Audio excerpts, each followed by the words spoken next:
Evangelio de Marcos, Evangelio de San Marcos, capítulo 8, versículos del 27 al 30. Bueno, cuando hablamos de conocer a alguien, alguien nos puede decir, oye, ¿conoces a tal persona?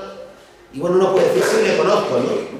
Pero conocer a alguien no es simplemente haberse encontrado con él en una ocasión, ¿vale? Cuando nos preguntan, ¿conoces a tal escritor? Bueno, puedes conocer la obra del escritor, puedes haber leído alguna de sus novelas, alguno de sus libros, ¿no? Pero conocer a alguien requiere pasar tiempo con la persona y requiere hablar con la persona, requiere tener un conocimiento más profundo de la persona, ¿vale?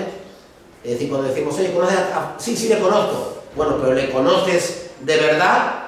¿O simplemente has tenido un encuentro puntual? ¿O has estado en alguna ocasión con él en el mismo lugar? O si hablamos de un autor, has leído alguno de sus libros, pero no le conoces personalmente, ¿vale? Cuando hablamos de conocer a Jesús, hablamos de conocerle de una forma personalmente, de descubrir quién es Jesús, de pasar tiempo con él y de conocerle más y más, ¿verdad? La verdad es que para conocer a alguien se requiere tiempo. Es curioso que a veces pasamos años con personas y no llegamos a conocerles verdaderamente, ¿no? Pero lo que no podemos decir es que conocemos a alguien si no hemos pasado tiempo con una persona, si no le hemos escuchado hablar de diferentes aspectos de la vida, si no ha abierto su corazón, si no nos ha contado su vida, su historia, ¿no? Podemos decir que le conocemos, pero no le conocemos realmente. Y el problema con Jesús de Nazaret es que muchos estuvieron cerca, podrían decir que sí, conocimos a Jesús, estuvimos allí, pues en la plaza del pueblo, donde dio la vista al ciego, donde sanó al leproso. Sí, conocemos a Jesús. Bueno, sí, habéis visto o habían visto a Jesús, habían escuchado a Jesús, pero conocer a Jesús requiere un conocimiento personal, requiere pasar tiempo, requiere conocer y saber quién realmente es Jesús y lo que significa realmente Jesús para nosotros, ¿no? Y para la humanidad. Y en este texto que vamos a leer hoy se plantea esta pregunta, que es la pregunta del millón, ¿no? ¿Quién dicen la gente que eres? ¿Quién decís vosotros que soy? ¿No? Entonces, en el versículo 27 al 30 de Marcos capítulo 8 se presenta de una forma ya clara la identidad. Esta pregunta sobre la identidad de Jesús, ¿no? Salió Jesús con sus discípulos a las aldeas de Cesarea de Filipo y en el camino preguntó a sus discípulos diciéndoles: ¿quién dicen los hombres que soy? Esta no es una pregunta cualquiera. ¿Quién dicen los hombres que soy? Y mucha gente, si saliésemos a la calle hoy y preguntásemos, bueno, ¿quién dice usted? ¿Quién es Jesús? No, Jesús es el Salvador. Jesús es el Mesías, es el Cristo. Bueno, pero ¿el Salvador de quién? ¿El Mesías de qué? ¿El Cristo de qué? Porque aquí la respuesta es: Jesús es mi Salvador. Jesús es Dios hecho hombre que viene a buscarme a mí, que muere en mi lugar, que paga por mi pecado. Tiene que ver conmigo, ¿no? No es simplemente lo que nos han dicho. ¿Quién dice la gente que soy? ¿Vale? Y aquí va a haber varias respuestas que vamos a meditar en ellas, ¿no? ¿Quién dice los hombres que soy yo? Y le respondió diciendo: unos, Juan el Bautista, otros, Elías, pero otros, uno de los profetas. ¿Vale? Y vamos a ver cómo estas respuestas tenían su fundamento, tenían su base. Juan el Bautista, sabemos cómo acabó, ¿no? Le cortó la cabeza a Herodes, ¿no? Como una petición de su cumpleaños, ¿no? ¿Vale? Cómo le cortó la cabeza y cómo después, escuchando a Jesús y viendo lo que Jesús hacía, como él y algunos pensaban que quizá era Juan el Bautista resucitado, ¿vale?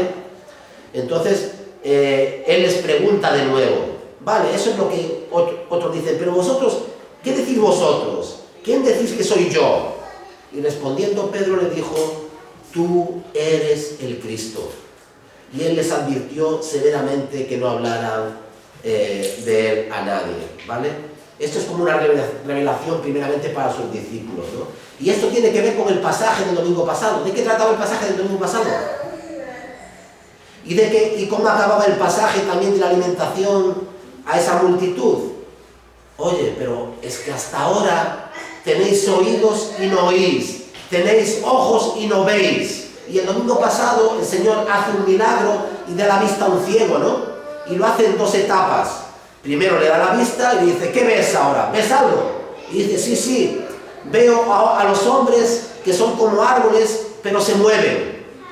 Y después el Señor le impone de nuevo las manos y pone sus manos sobre él y entonces ya ve perfectamente, ¿vale? Este milagro de la visión al ciego tiene que ver con entender y ver quién realmente es Jesús de Nazaret. Porque podemos estar ciegos o podemos ver no nítidamente, no claramente, con obstáculos, podemos pensar de Jesús, pero no podemos ver, contemplar la gloria de Jesús y su deidad. Mucha gente, cuando preguntamos en la calle, nos dice, sí, Jesús, a mí Jesús de Nazaret me gusta mucho, lo que dice, el sermón del monte, las cosas que dice, cómo vivió, fíjate tú, cómo murió, no era culpable, era inocente y murió, fíjate, se enfrentaba a los poderosos, a los sacerdotes, a los hipócritas. Jesús de Nazaret me gusta mucho, me atrae mucho, creo que es un personaje en la historia increíblemente relevante. Sí, pero lo que ves de Jesús, si solamente te quedas ahí, es como esos hombres que parecen árboles, pero se mueven. Es decir, tu visión de Jesús de Nazaret está empañada, está distorsionada. Porque Jesús es todo eso, el mayor profeta de todos, un hombre adelantado a su tiempo, un hombre que se sacrifica en lugar de otros, un hombre que no vive para sí mismo, sino para su prójimo, un hombre que cuando habla con autoridad, es coherente, no hay contradicciones en su mensaje, ni en su vida, no encontramos manchas ni arrugas, no podemos acusar de nada de Jesús, no es un hipócrita, no es falso. Jesús es todo eso, sin duda alguna, sin duda alguna. Es auténtico, se enfrenta a los religiosos, les llama hipócritas, les condena, les confronta. Claro, sí, Jesús es todo eso. Pero Jesús es más que eso. Es más que eso. Si fuera todo eso, podría ser un hombre entre otros hombres que ha habido en la historia. Filósofos, hombres que han hablado, hombres que han actuado, activistas sociales, personas que han entregado su vida por su prójimo, ¿verdad? Personas que han querido cambiar el mundo y han perdido su vida en el intento. Y de estas personas han habido muchas en la historia. Y podríamos decir que Jesús es el primero de todos ellos. Pero si nos quedamos ahí, estamos diciendo que Jesús es un hombre como los demás. Quizá el mayor de todos los hombres, el mejor de todos los hombres, pero un hombre más. Y nuestra visión de Jesús sería una visión distorsionada. Sería como ver algo con cataratas, ¿no, Jovita? Con cataratas. Lo ves nublado, distorsionado. ¿Vale? Hay algo que te impide ver con claridad. Bueno, Marcos nos lleva ahora a este punto en el Evangelio, que es el punto central. Todos los evangelios tienen que ver con esta pregunta. El Evangelio mismo tiene que ver con esta pregunta. Ser cristiano tiene que ver con esta pregunta. No se trata aquí ahora de vivir de una forma diferente, de tener un código moral, una conducta. Sí, bueno, eso está por ahí, pero ser cristiano no es eso. Ser cristiano es descubrir quién Cristo es y actuar en coherencia. Si Jesús de Nazaret es quien dice ser, entonces mi vida tiene que girar alrededor de Él y de su voluntad. Si eres más que cualquier hombre, si eres Dios hecho hombre, yo necesito dar una respuesta a su llamamiento. Sígueme, cree. Y antes es el momento de sígueme, de cree, arrepiéntete. Tengo que dar una respuesta personal y tengo que vivir a la luz de eso. En las primeras palabras del Evangelio, Marcos nos dice que Jesús, es el Hijo de Dios. Y uno dice, bueno, el Hijo de Dios es un término tan amplio, ¿vale? Pero en aquel tiempo, Hijo de Dios era el César, que se creía en la divinidad de los emperadores. Había un culto al emperador romano, y el emperador romano era de forma particular, concreta, el Hijo de Dios, porque era divino, ¿vale? Porque era divino. Pero podía significar otras muchas cosas. A lo largo de los primeros capítulos, hasta este capítulo 8 de Marcos, hemos visto muchos milagros que Jesús ha hecho, ¿verdad? Cómo ha calmado la tormenta, y en ese medio de la tormenta también se plantea esa cuestión, ¿no? Los discípulos en la barca plantean la misma pregunta, porque es la pregunta del millón. Ser cristiano no es ser un evangélico que entra por la puerta y lee y canta unos cánticos en el himnario y venimos al culto los domingos y leemos la Biblia en casa y oramos. Ser cristiano es mucho más que eso. Ser cristiano es radicalmente diferente a esto. Es una parte de nuestra práctica diaria. Pero cristiano es aquel al cual se le han abierto los ojos y ve en Jesús de Nazaret mucho más que un hombre, mucho más que el mayor de los profetas, mucho más que un ejemplo, mucho más que un personaje heroico, sino que ve a Dios humanado, viviendo y muriendo por ti, cargando tu pecado por ti. Entonces, claro, ante eso, cuando Jesús dice, sígueme, claro, no me lo está diciendo un hombre, no me lo está diciendo un fundador de una religión, no me lo está diciendo un líder político, no me lo está diciendo alguien carismático, al que podemos admirar, sino me lo está diciendo Dios hecho hombre, entre los hombres, entre los humildes, entre los pobres, entre los necesitados, despojado de su gloria. Ante esto hay que responder, ¿verdad? Pero para eso necesitamos que Dios quite esa tela, descorra ese velo, ¿verdad? Y nos permita ver claramente quién es Él, ¿no? Contestar esa pregunta. Jesús es el mismo que perdonó los pecados, que comió y bebió con recaudadores de impuestos y con pecadores. Y la pregunta de muchos, y hoy también, y la pregunta de los fariseos y de los escribas del partido de Herodes es, ¿cómo puede ser verdad? ¿Cómo puede ser Jesús de Nazaret, el Cristo, el Hijo de Dios, Dios hecho hombre, haciendo estas cosas? ¿Cómo puede comer con pecadores? ¿Cómo puede juntarse con esta gente? ¿Cómo puede ir por ahí así como va, con una túnica, con una sandalia, rodeado con 12 pescadores, gente inculta, un cobrador de impuestos, un celote, etcétera? ¿Qué tipo de Mesías es este? ¿Verdad? Porque se presenta de una forma que choca a los poderosos, que choca a los sacerdotes, les confronta, les llama hipócritas, y dice, oye, haced lo que ellos dicen, pero no hagáis lo que ellos hacen. Porque son como sepulcros banqueados. Ponen una imagen, les gusta orar en las calles, les gusta que la gente los vea, pero no les creáis, porque su corazón es un corazón incrédulo, ¿no? ¿Vale? Jesús confronta a la gente, y ante esa confrontación hay unos que le siguen y hay otros que le odian. No hay término medio. No hay término medio. Hay unos que le siguen y hay otros que le odian y que le buscan para matarle, ¿no? ¿Vale?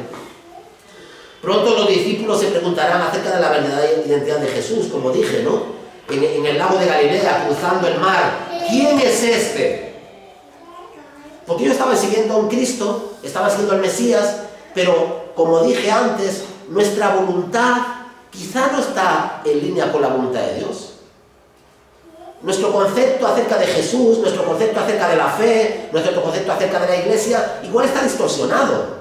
Igual no es el correcto, como para mucha gente. Para mucha gente ser cristiano es ir a una iglesia, practicar una religión, hacer todo lo que puedan para ver si Dios está contento y a ver si en el último día Dios dice, bueno, no lo has hecho tan mal. Y entonces ese concepto de la religión, del cristianismo, es errado. Es completamente errado. Porque aquí todo tiene que ver con Él. Es con la persona de Jesús. Después todo lo demás, pues oramos, venimos a la iglesia, nuestras vidas cambian, pero tiene que ver con Él. Empieza con Él y acaba con Él. Es por gracia, por medio de la fe en Cristo Jesús. Tiene que ver con Jesús. Y después el cristiano tiene que ver No con que llevo 20 años viendo la iglesia, llevo 30 años, ya fíjate tú lo que tengo. Yo leo todos los días la Biblia y oro. Muy bien, ole, siga haciéndolo. Sigamos haciéndolo, eso es bueno. Pero esto tiene que ver con que cada vez yo conozco más a Jesús y Él me conoce a mí. Y me cambia, me transforma. Apunta a veces a mi corazón y en mi vida cosas que hay que cambiar, porque yo tengo que imitarle, soy un imitador. Un cristiano es un imitador. Se pasa la vida imitando. ¿A quién? A Jesús. Entonces, ¿cómo podemos crecer? ¿Cómo podemos conocerle más? ¿Cómo podemos saber que le estamos conociendo más? Cuando hablamos como Él, más y más. Cuando pensamos más y más como Él. Cuando actuamos más y más como Él. Somos imitadores. Debemos ser imitadores de Jesús, ¿vale? Necesitamos el Espíritu Santo, ¿vale? No es una cosa que nosotros podamos hacer por nosotros mismos. Necesitamos la ayuda de Dios, transformándonos y moldeándonos a su imagen, ¿no? Pero para esto, para llegar a esta conclusión, hay que... ¿Quién dices tú que soy yo? Eso es muy importante. Es las dos preguntas que nos plantean aquí. ¿Quién dicen los hombres, no? Primeramente, ¿quién dicen los hombres que es Jesús? En su tiempo, ¿vale? Hoy en día, ¿quién dirían? Si hablas, yo tengo amigos que son de izquierdas y dicen, uy, Jesús, un revolucionario. Tú fíjate ahí, puso el mundo de su tiempo patas arriba. Es verdad que no tomó las armas, ni hizo una revolución, pero confrontó a todo el mundo, a los poderosos, a los ricos. Fíjate con lo que estaba, con los pobres. Siempre lo necesitado, sí. Jesús es mucho más que eso, ¿vale? Es mucho más que eso. Para otros, nueva era. Jesús es un profeta.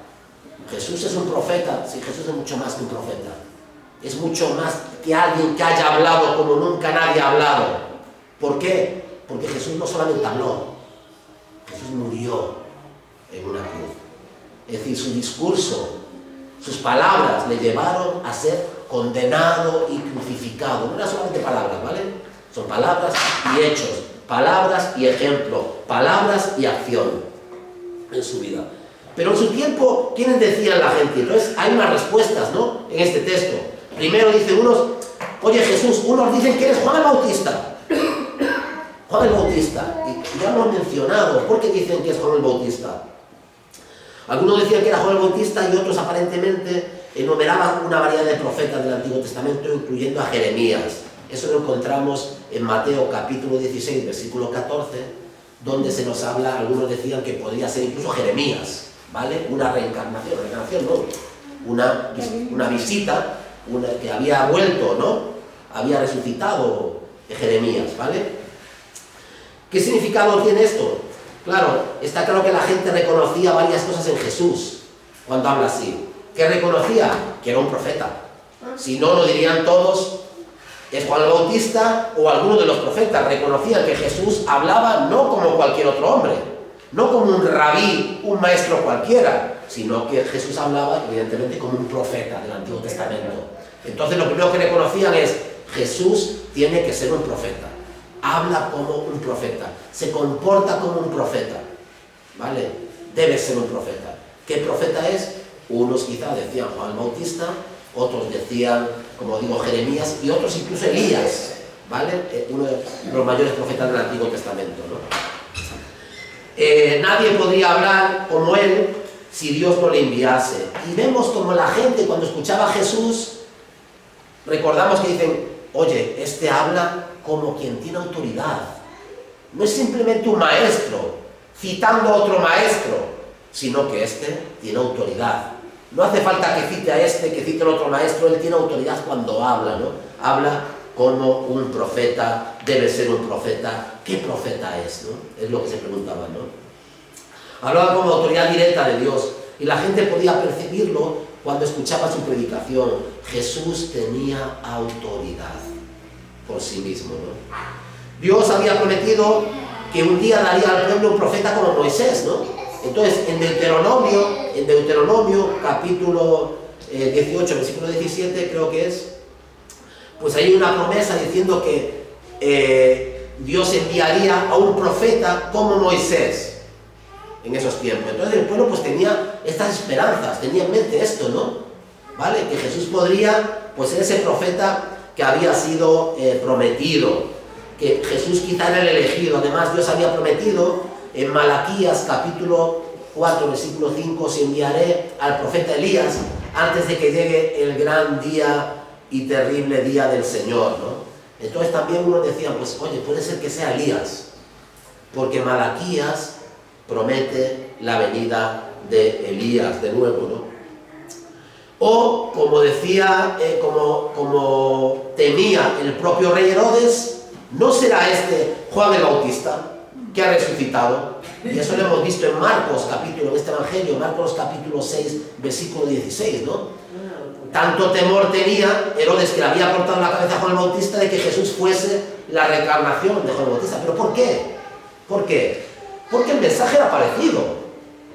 Era un mensaje de arrepentimiento, era un mensaje profético, y el carisma de Jesús era mayor que el de Juan. Pero había cosas parecidas, ¿no? Entonces por eso también Herodes temía, ¿no? Vale, ¿quiénes dicen los hombres que soy? Es una pregunta muy importante. Porque si uno decía Juan el Bautista, se equivocaban. Porque Jesús es mayor a Juan el Bautista. Juan el Bautista es el último profeta y mayor quizá de todos, porque es el que ha visto la promesa, ¿no?, hecha realidad, ¿no? Él no era digno de desatar la correa del calzado de Jesús, ¿no? Cuando dice, yo no quién soy para bautizarte, ni para desatar la correa de tu calzado, ¿no? ¿Cómo voy a hacer yo esto, no? Vale, pero Jesús es mayor que Juan el Bautista. Jesús es mayor que Elías y mayor que Moisés. ¿Por qué? No porque sea mayor profeta que ellos, sino porque Jesús es la palabra de Dios hecha carne. No palabras que un profeta puede decir, sino la palabra encarnada, la palabra humanada. ¿Vale?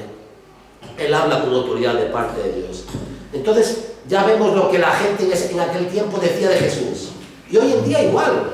Esto es muy importante, a la gente preguntarle, bueno, ¿y usted quién piensa que es Jesús de Nazaret? Dígame usted, pues esa es la pregunta del millón. Dígame usted quién es Jesús de Nazaret para usted.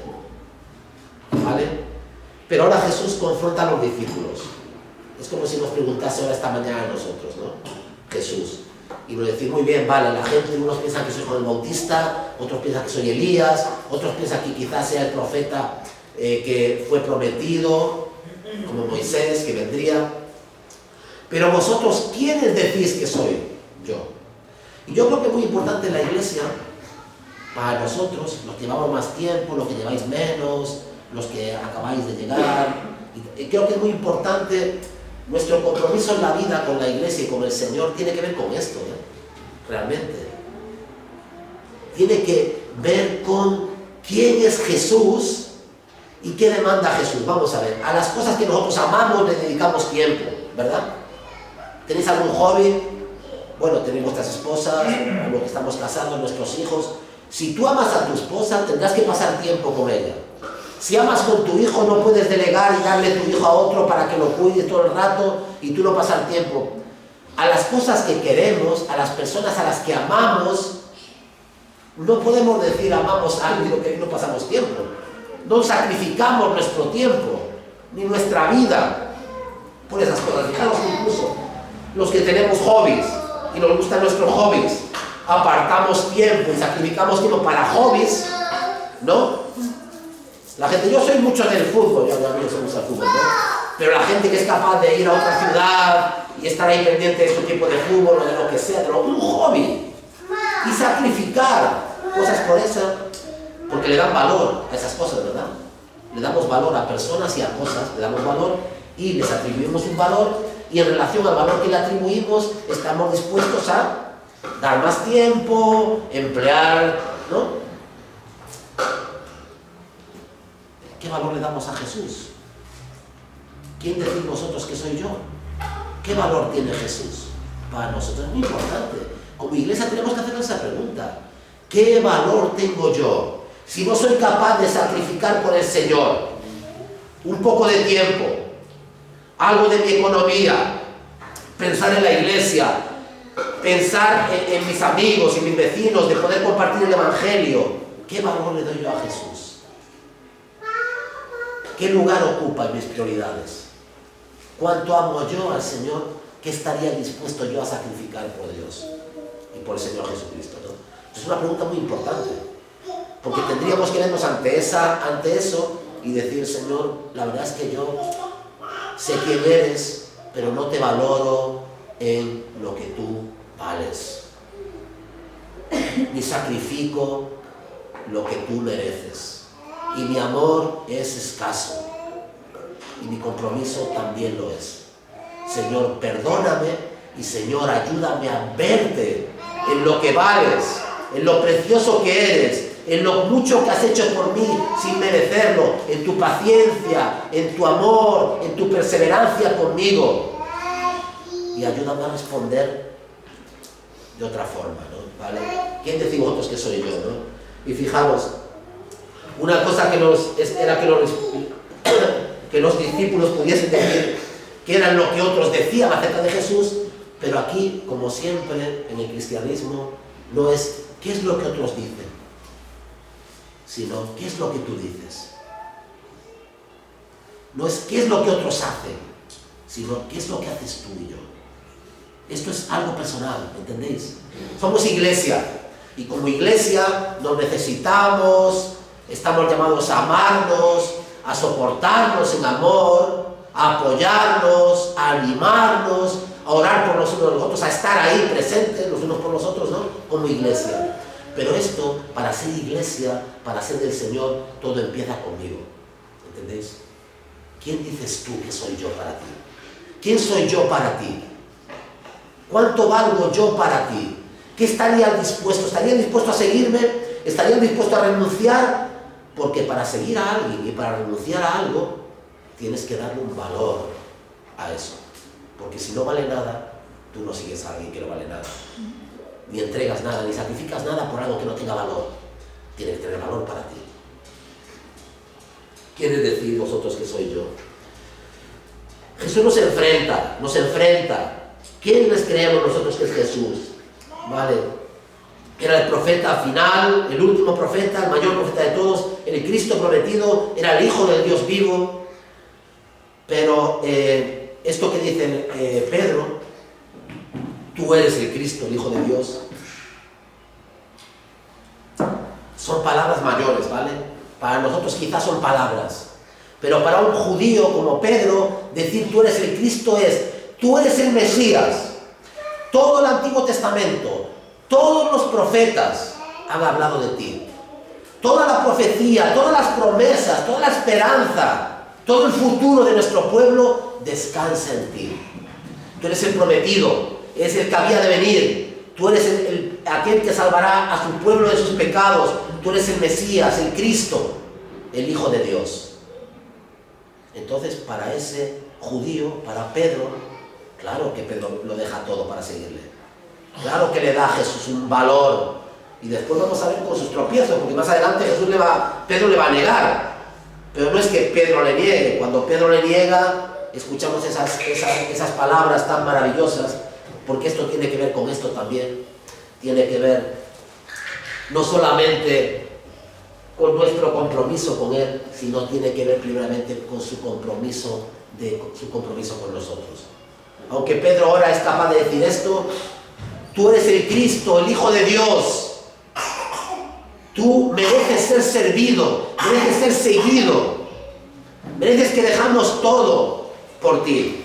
Y después vemos como aquella noche le niega, ¿verdad? Pero aquellas palabras tan hermosas de Jesús, diciendo, Pedro, aunque tu fe ha faltado, ¿no? Falta, yo he rogado por ti. Yo he rogado por ti para que tu fe no falte, para que puedas continuar siguiéndome.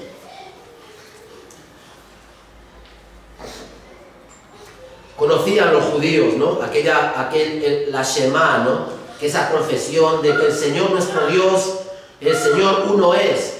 Pero ahí se enfrentan ante Jesús, que es Dios hecho hombre.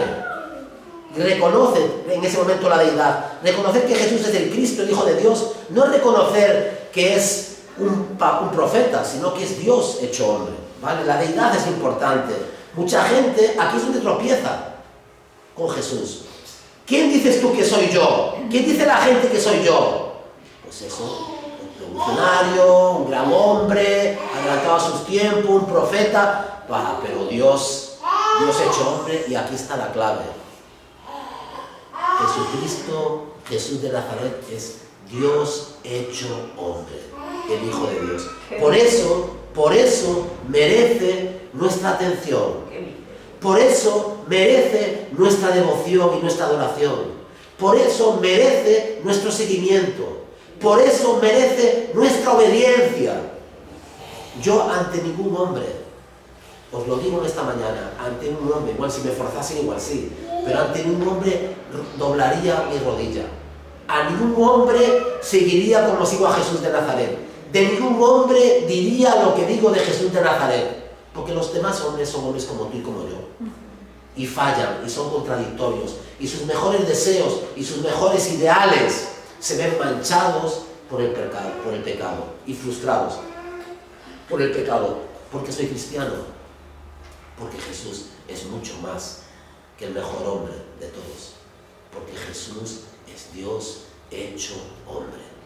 El único hombre que haya caminado sobre la tierra, al cual debemos obediencia, al cual debemos sujeción, ante el cual debemos postrarnos y adorarle, del cual recibimos todo beneficio, toda bendición, todo favor, el perdón de nuestros pecados, la vida eterna. Es Él, no hay nadie más. Ser cristiano tiene que ver con contestar esta pregunta correctamente. ¿Quién dices tú que soy yo? Y si tú dices esto mismo, te obligas a ti mismo a seguirle y a rendirle el honor y la pleitesía que Él merece. Pero ¿cómo han llegado Pedro y sus compañeros a esta conclusión? Y sabemos en otros textos que Jesús le dice: esto no es carne ni sangre, esto te lo ha revelado ¿qué? El Espíritu, Pedro. Esto te lo ha revelado el Espíritu. Porque necesitamos la obra del Espíritu para que abra nuestros ojos.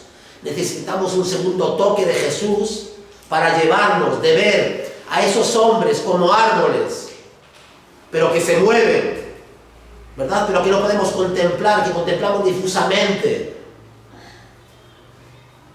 a contemplar a Jesús ya de una forma vívida, de una forma clara, a contemplar su gloria, a contemplar su identidad, su personalidad.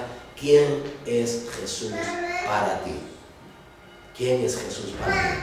Porque depende de cómo contestes esa pregunta, depende de cómo vivas tu vida.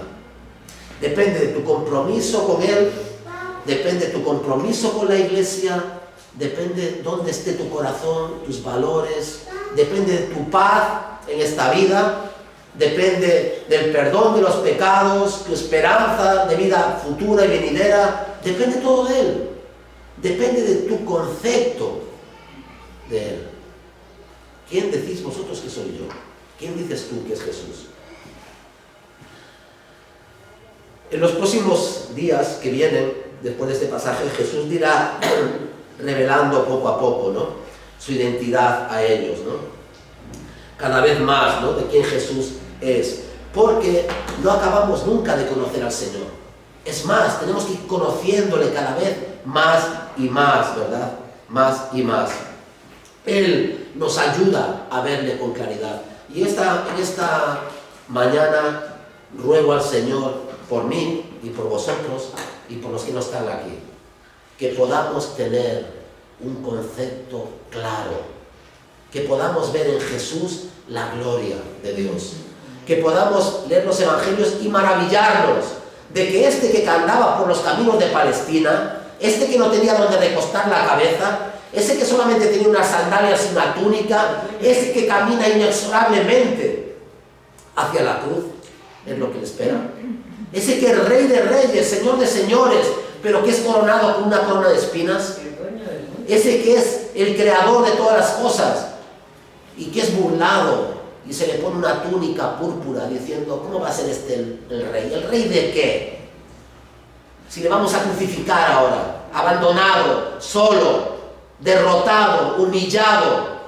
Ese es el Hijo de Dios, el Cristo. ¿Sabéis lo que dice el centurión romano? cuando el mediodía, el cielo se oscurece, en pleno mediodía, en Jerusalén. Y las tinieblas son las tinieblas más oscuras y espesas, ¿no? Y hay un terremoto y los muertos salen de sus tumbas y caminan en aquella ciudad. Cuando el Hijo de Dios entrega su vida, porque nadie se la quita, sino que Él mismo la entrega.